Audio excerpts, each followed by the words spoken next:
El Ministerio Apostólico de Enseñanza y Predicación Rema Internacional presenta hoy al Reverendo Fernando García Sotomayor con la proclamación de las buenas nuevas de Dios para tu vida. El mensaje de ayer, el mensaje de hoy y el mensaje para la eternidad a los que tienen hambre y sed de la palabra de Dios. Un querigma de Dios para el que oiga, el que tiene oídos para oír.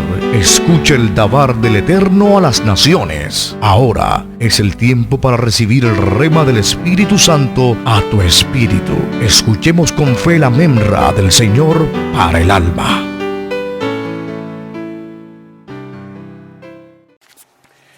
El Señor les bendiga con toda su riqueza gloriosa. Quiero invitarles a que busquen en sus Biblias, en la carta a los Hebreos, capítulo 9, verso 1. Esta va a ser la base bíblica sobre la cual nosotros vamos a fundamentar la tesis, o mejor, la predicación o disertación que quiero compartir. Hebreos capítulo 9, versículo 1 dice así la palabra del Señor. Ahora bien, aún el primer pacto tenía ordenanzas de culto y un santuario terrenal.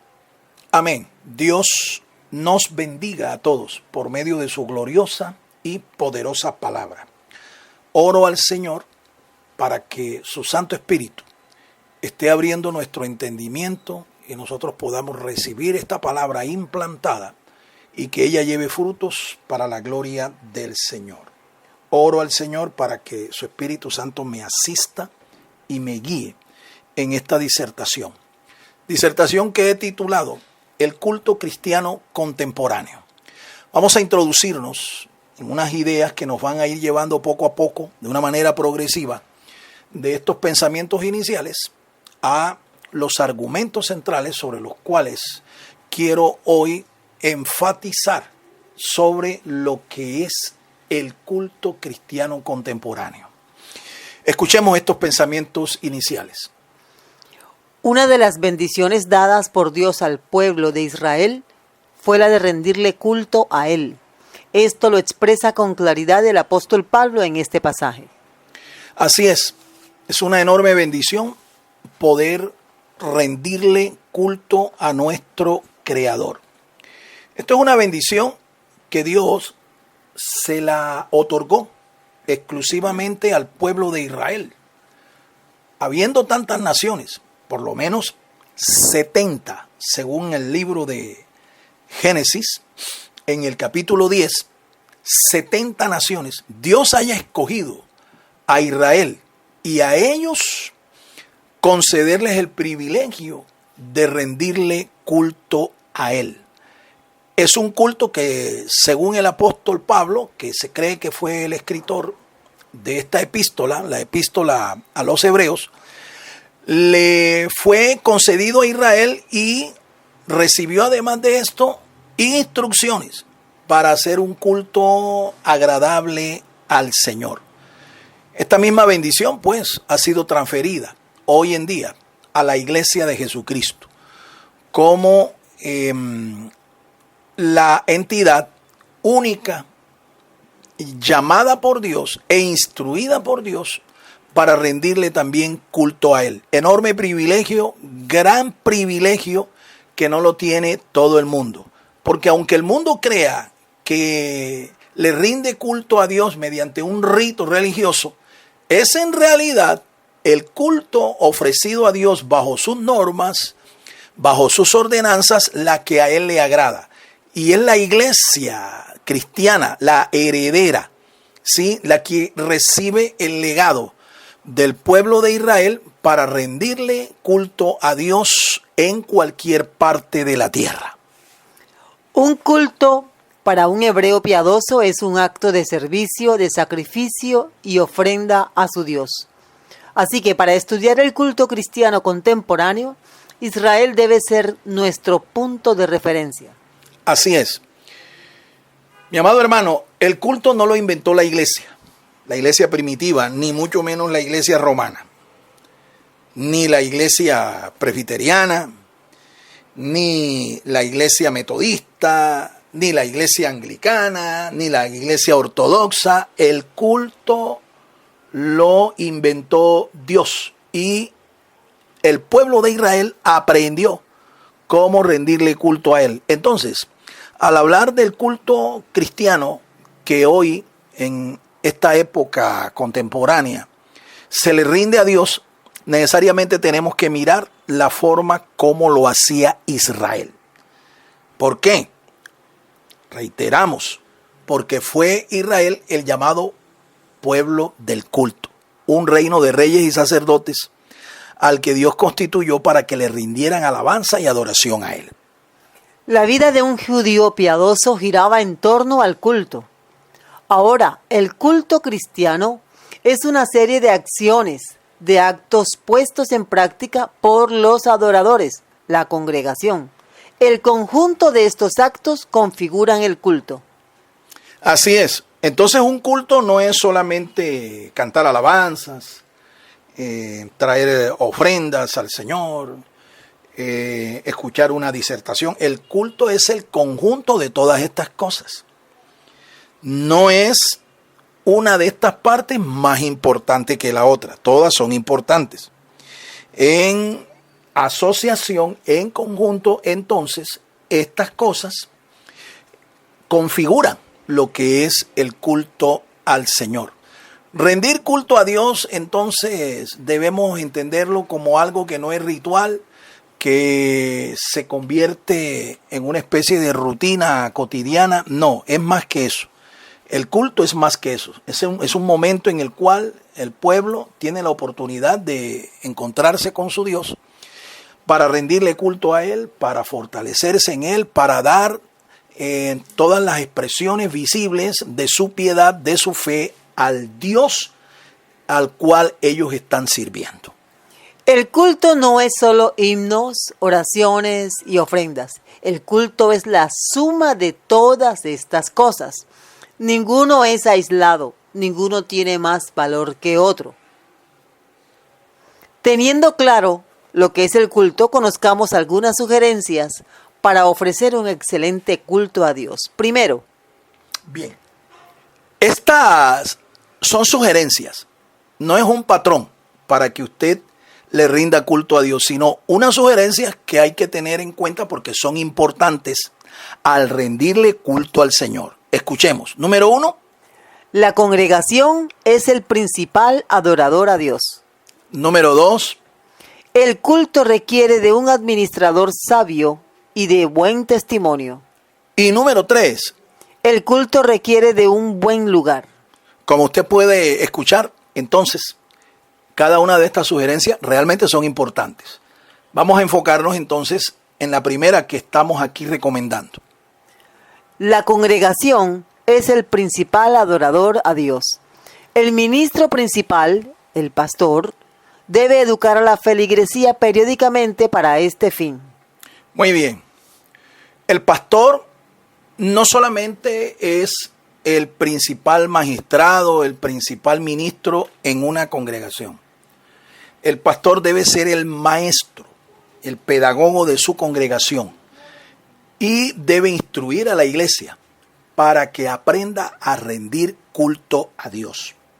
Lamentablemente esto no se está dando en muchos lugares y el que menos se involucra en la realización de un culto ordenado, de un culto bendecido al Señor es el pastor.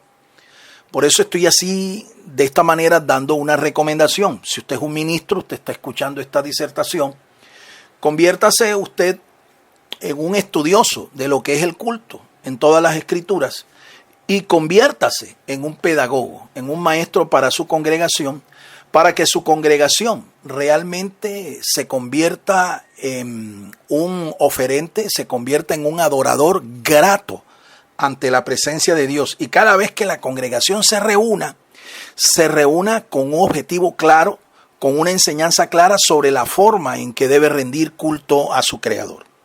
La adoración debe ser ordenada y responsable. Es decir, que para rendir culto a Dios, como dice el autor de la carta a los Hebreos, allá en donde leímos capítulo 9, verso 1, el primer pacto tenía ordenanzas de culto. Esto de ser esto de ser ordenanzas de culto nos da a entender a nosotros que no se rendía culto al Señor de cualquier manera. No era un caos, no era un desorden, no era una anarquía. Empezando por el hecho de que quienes debían presidir el culto a Dios debía ser una familia especial, la familia de Leví. Ellos eran los ministros, ellos eran los sacerdotes, ellos eran las personas que presidían el culto al Señor.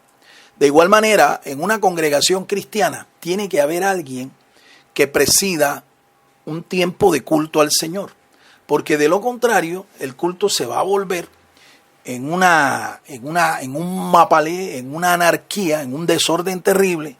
Y esto, aunque usted de pronto no lo crea ni lo acepte, esto no es grato al Señor. Esto no glorifica al Señor. Yo he visto cultos donde realmente no se tiene ningún orden. Y la gente cree que Dios está obligado a rendir o aceptar cualquier culto de cualquier manera, como se le rinda de cualquier forma a Él. Y no es así, mi amado hermano. Tenemos que aprender que la Biblia nos enseña a cómo rendirle culto a Dios. Y es indispensable que cuando se va a reunir la congregación, cuando va a haber una asamblea, va a haber una reunión global, una reunión colectiva, tiene que haber alguien que presida este servicio, esta administración al Señor. El que preside el culto debe saber orientar teológicamente a la congregación para tributar la adoración. Debe tener conocimiento teológico aquel que preside un culto colectivo. ¿Qué significa esto? Sencilla y llanamente que debe conocer a Dios. Y para conocer a Dios debe ser una persona que practique una vida devocional en privado. Y ese tiempo de comunión privada que tiene con Dios es el combustible, ¿sí?, para que Él pueda enseñarle después a la congregación a conocer a su Dios y sobre todo cómo rendirle adoración a un Dios que es santo, a un Dios que es recto, un Dios que es justo.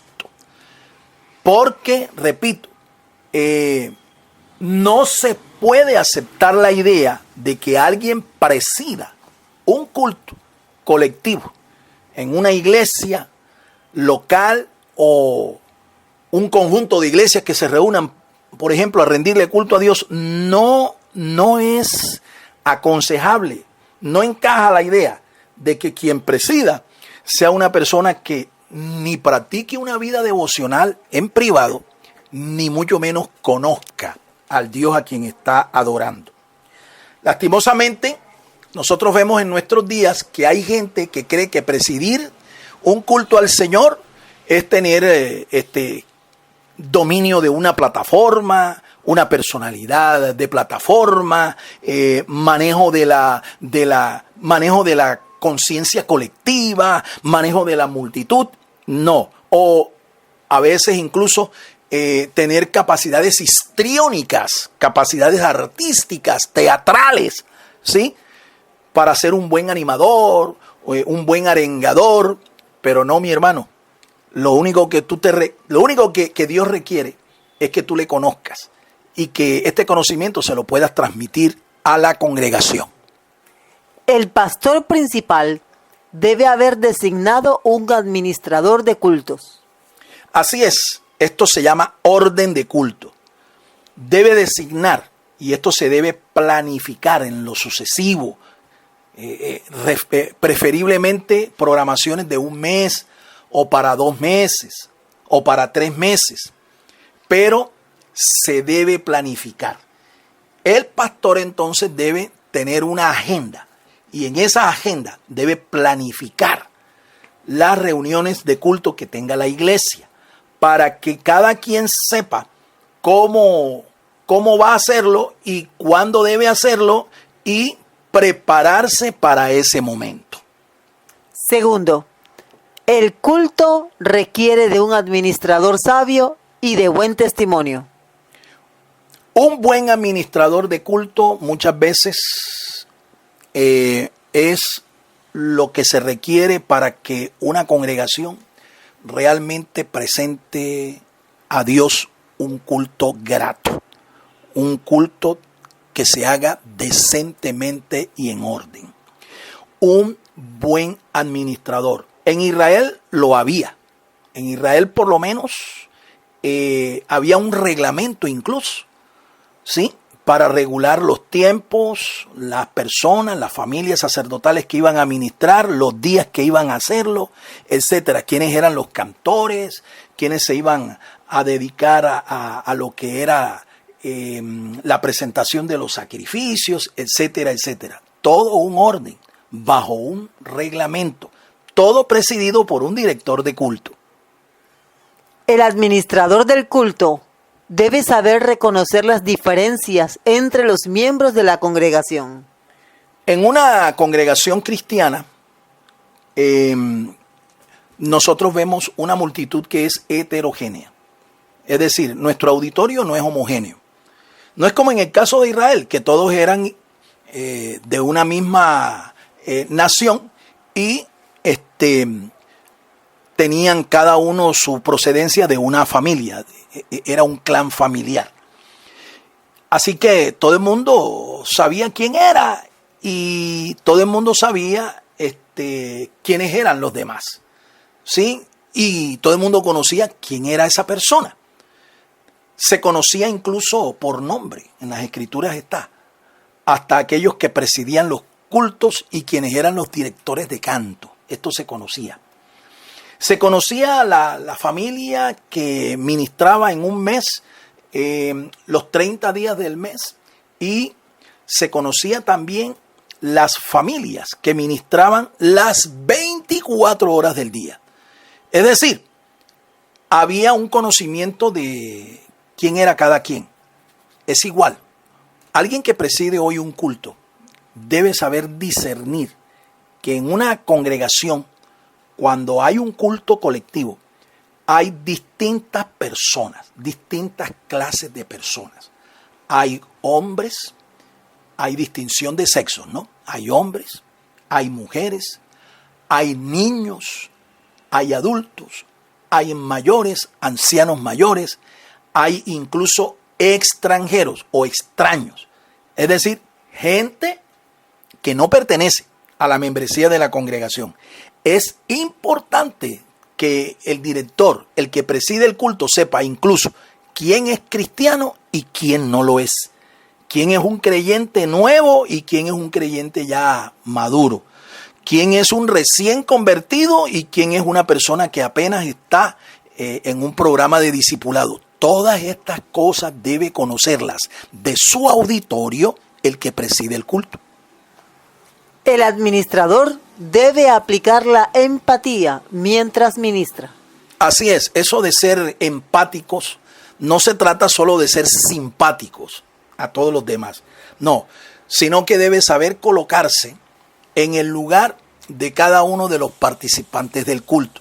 Si él nota, por ejemplo, que hay una persona que está muy cansada, debe aprender a empatizar con esa persona que está cansada. Si hay en el culto, por ejemplo, la presencia de niños, que esto es muy común, esto es muy frecuente, debe empatizar con los niños para saber sobrellevar de repente a veces la conducta que muchos niños tienen en la congregación. Los niños son inquietos por naturaleza, pero si usted, como director de un culto, usted va a fijarse en los niños y es solo para regañarles, para llamarles la atención, para avergonzarlos a veces en el peor de los casos, usted no está entendiendo lo que significa ser empático. Usted no está aprendiendo a colocarse en los zapatos de la otra persona. Eso es lo que es empatía, aprender a colocarse en los zapatos de otra persona. Entonces, es importante, incluso, aprenda a ser empático con las personas que están enfermas, con un anciano, por ejemplo, que es de mucha edad, ¿sí?, con una persona que llega de su jornada laboral y llega cansado. Todas estas cosas debe él conocerlas, el director, para empatizar con estas personas. Repito, no es solo para ser simpático en la congregación, ¿sí?, y tener una sonrisa, como llamamos aquí en Colombia, una sonrisa pepsoden, Es decir, con el diente pelado, con el diente limpio, sonriente a todo el mundo. No, no, no, no. No se trata solo de eso. O de ser un cuentachistes allí con una actitud humorística. No, no, tampoco eso. No se trata solo de ser una persona llena de gracia, una persona simpática, sino una persona empática. El ministro o pastor principal de una congregación debe ser el primer adorador de la misma. Así es. La excusa para muchos, en muchos lugares, muchos ministros, que no se unen a la alabanza, no se unen a la adoración, es porque ellos dicen de que ellos no tienen voz de cantante. Sí, bueno, en algunos casos es cierto, sí. No tienen voz de tenor, ellos no tienen voces de tenor, ellos tienen voces de terror, ¿sí? No tienen ni idea de tener un buen oído para saber cuál es la nota de un canto y unirse al canto. Pero quiero decirle que el culto no es solo cantar un himno, cantar una alabanza, ¿sí? Cantar un cántico de adoración. La adoración es más que un culto. La adoración implica más que un culto en una congregación. La adoración va más allá de eso. Y aquí lo que estamos diciendo es que el pastor debe ser el primer adorador de la iglesia. ¿En qué sentido? Hombre, si usted no sabe cantar, pues únase al canto congregacional. Usted no tiene que ser un Jedutún, usted no tiene que ser un rey David, ¿verdad? Como él fue llamado, ¿no? El dulce cantor de Israel. Usted no tiene que ser un Etán o un Emán esraíta para cantar, no. Pero usted sí puede cantar con toda la congregación. Y para eso no hay excusa, ¿sí? Por eso es recomendable que aquellos que presidan un servicio de alabanza y de adoración escojan cánticos congregacionales. ¿Para qué? Para permitirle a toda la congregación que pueda acompañarlos en el cántico. Eso es. Pero el problema es que muchos dirigentes de culto escogen cánticos donde los únicos que pueden llegar a la nota son ellos, ¿verdad? Y pierden de vista que hay hermanas, hay hermanos que usted les dice, hermano, empiece por fa. Y ellos con mucho esfuerzo, ¿verdad? Con mucho sacrificio, a duras penas, no empiezan por fa, empiezan por fe. Porque es que no saben cantar, mucho menos con una tonalidad de un cantante, de un cantor profesional o de un director de canto ungido y entrenado para cantar. No pierda de vista esto. Por eso se recomienda que la lista de cánticos deben ser cánticos congregacionales para que todo el mundo, empezando desde el pastor desentonado y toda la congregación, acompañen el tiempo de alabanza y de adoración en el culto. Tercero, el culto requiere de un buen lugar. Un buen lugar, es decir, un buen sitio donde construir el santuario, donde construir el templo a Dios. Esto es importante. Para muchos no es tan importante, pero yo sí lo considero como algo importante. Es más, para Dios lo era. Y escuche con atención, Dios determinó el lugar donde se le debía construir el templo. Y lo escogió por varias razones. Lo escogió por múltiples razones. Y ya, todo Israel sabía en dónde era el lugar del culto y por eso iban al templo a adorar, a rendirle culto a Dios, porque ese era el lugar que de acuerdo a la voluntad de Dios había sido escogido para construir el templo a Dios, por orden del mismo Dios, por dirección del mismo Dios. El templo debe tener una buena arquitectura en lo posible. Una buena arquitectura. En esto pues tenemos que buscar el consejo y la experiencia de gente que sí sabe de lo que es construcción. Muchas veces nosotros queremos incluso determinar la forma en que se debe construir el santuario para Dios, el templo para Dios. Pero recuerde que hay gente que es estudiada para esto. Los arquitectos, los ingenieros, los dibujantes gráficos son las personas llamadas para que nos ayuden en el diseño de una buena arquitectura para construir el templo en el cual vamos a adorar al Dios Todopoderoso. El templo debe mostrar la visión que tenemos de nuestro Dios. Así es. De acuerdo a la visión que usted tenga de Dios, así debe usted construir el templo, el santuario, en donde le va a rendir culto al Señor. Si usted tiene una visión clara, verdad, de su Dios, de seguro que el templo va a reflejar esa claridad que usted tiene de su Dios. Si usted tiene la imagen, la visión de un Dios grande, así de la misma manera el santuario deberá reflejar, deberá proyectar la visión, esa visión grande que usted tiene de su Dios. Si usted tiene una visión y un conocimiento de un Dios muy pequeño, el templo que usted va a construir con toda certeza también va a reflejar la visión pequeña que usted tiene de su pequeño Dios. El santuario debe transmitir a cada congregante la majestad de Dios. Así es, Dios es majestuoso.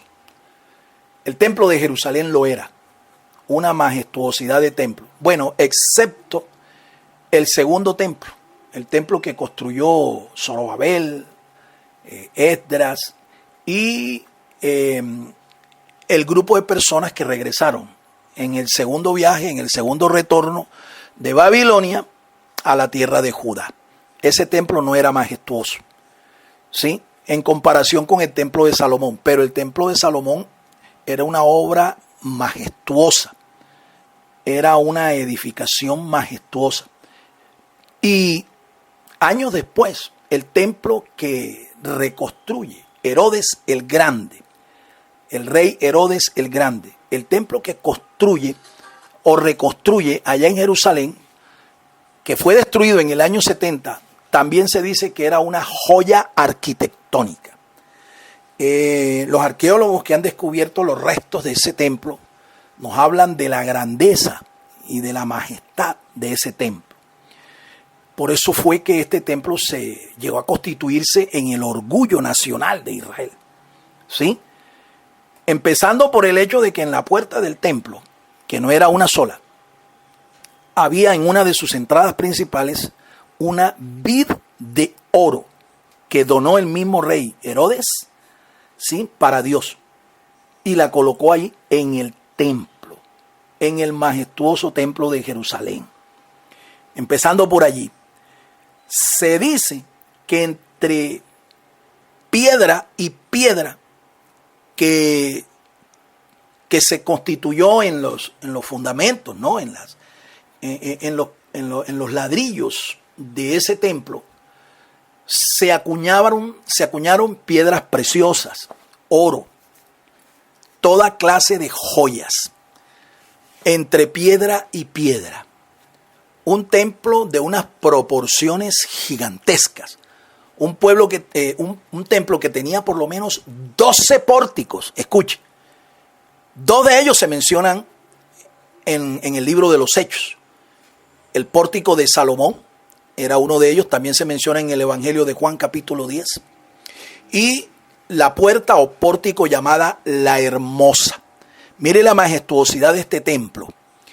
En la puerta llamada La Hermosa, en donde Pedro y Juan, ¿sí?, fueron usados por Dios para ministrar sanidad a un paralítico, en ese pórtico llamado La Hermosa, allí había capacidad para reunir hasta 3,000 congregantes.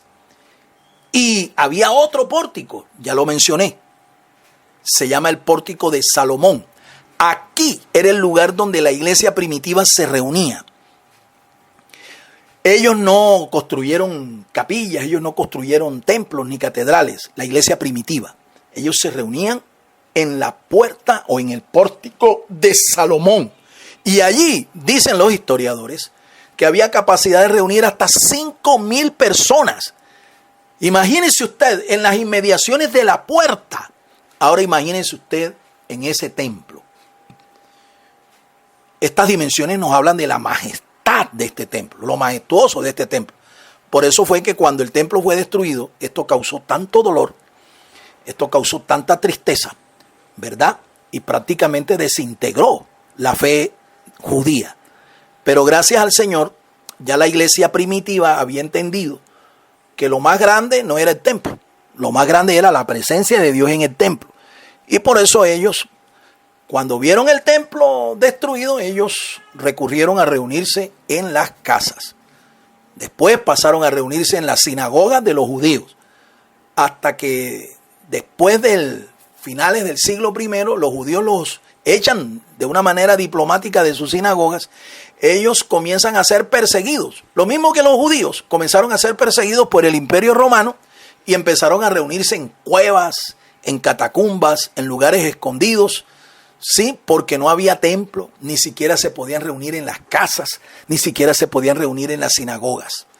Ellos entendieron que lo más importante era que la presencia de Dios estuviera en ellos. Y eso fue lo que les enseñaron los apóstoles. El apóstol Pablo por lo menos enseñó que el verdadero templo de Dios era el creyente, el mismo creyente. Somos templo del Espíritu Santo de Dios, templo en donde habita la presencia de Dios. Concluimos. Conclusión.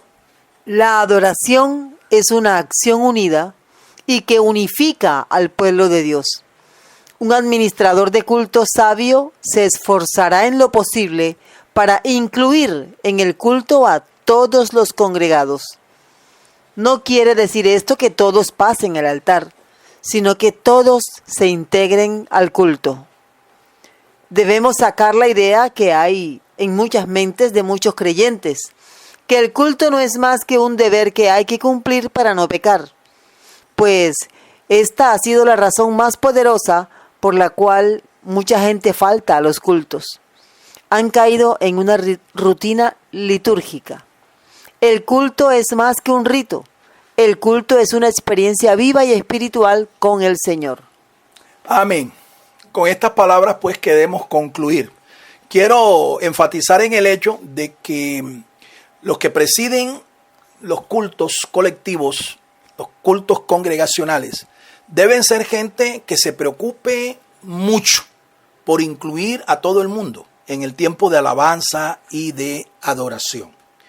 Lo mismo, un ministro de la palabra, el pastor o el predicador de ese día, debe tratar de ganar la atención de todos, ¿sí? Después de que los adoradores, en el tiempo de la alabanza y la adoración, han preparado los corazones de la gente. Esto no es un relleno entonces, como usted ve, es algo articulado. Cuando hay un grupo o hay un director de culto que ha logrado involucrar a toda la congregación en el tiempo de alabanza y de adoración, y no se ha preocupado más por saber cómo se ve, cómo se escucha su voz, cómo está su vestido, ¿verdad? Cómo sonó la música. En vez de preocuparse más de estas cosas, si se preocupa por involucrar a todo el mundo en el tiempo de alabanza y de adoración, que todo el mundo esté allí navegando, nadando en ese río de alabanza y de adoración, téngalo por seguro que en el tiempo de la predicación de la palabra, toda la congregación estará dispuesta a ser ministrada con la palabra del Señor. Oro a Dios para que estas sugerencias sean tenidas en cuenta, sean puestas en prácticas, para que nosotros aprendamos en este tiempo a ofrecer a Dios cultos que a Dios les sean gratos. Reuniones de alabanza y adoración que suban delante de la presencia de Dios con olor fragante, con un olor a un perfume riquísimo. Y no como abominables reuniones que Dios deteste, porque son reuniones desagradables para Dios. Dios los bendiga, Dios los guarde.